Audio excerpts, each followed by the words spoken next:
একটা জিনিস, বুট যে দিবেন ভিতরে কেউ না থাকলেও আল্লাহ দেখতেছে তো, দেখবে, এতে বিশ্বাস আছে।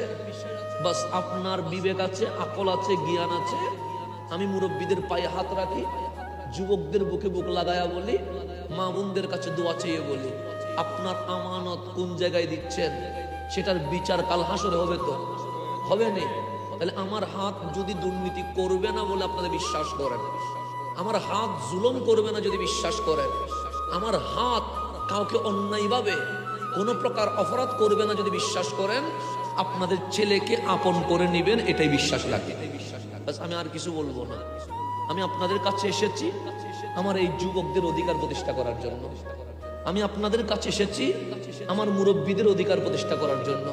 আমি আপনাদের কাছে এসেছি আমার নারীর ইজ্জতের অধিকার প্রতিষ্ঠা করার জন্য।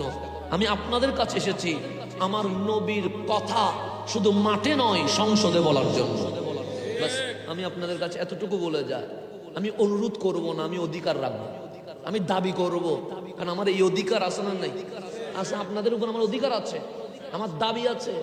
ইনশাআল্লাহ আগামী যে সংসদ নির্বাচন হবে, আপনাদের বিবেক দিয়ে যদি মনে হয় এই হাসান আজহারীর কাছে দেশের সম্পদ নিরাপদ থাকবে, অন্যান্য ধর্মের যারা আছে তারা নিরাপদ থাকবে, আপনারা আমরা সত্যের পক্ষে থাকতে পারবো, তাহলে ইনশাল্লাহ আমার জন্য দোয়াটা রাখবেন।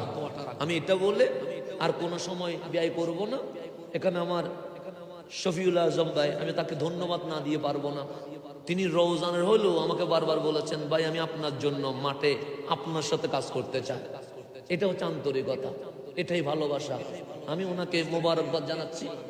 বড় হুজুরের সাহেবজাদা উনি বলেছেন যে আমার পক্ষ থেকে দরজা 24 ঘন্টার জন্য খুলে দিয়েছি। আলহামদুলিল্লাহ, এটাই তো ভালোবাসা। এবং অসংখ্য মুরব্বীরা বুকে মাথা লাগাইয়া চোখের পানি ছেড়ে দিচ্ছে।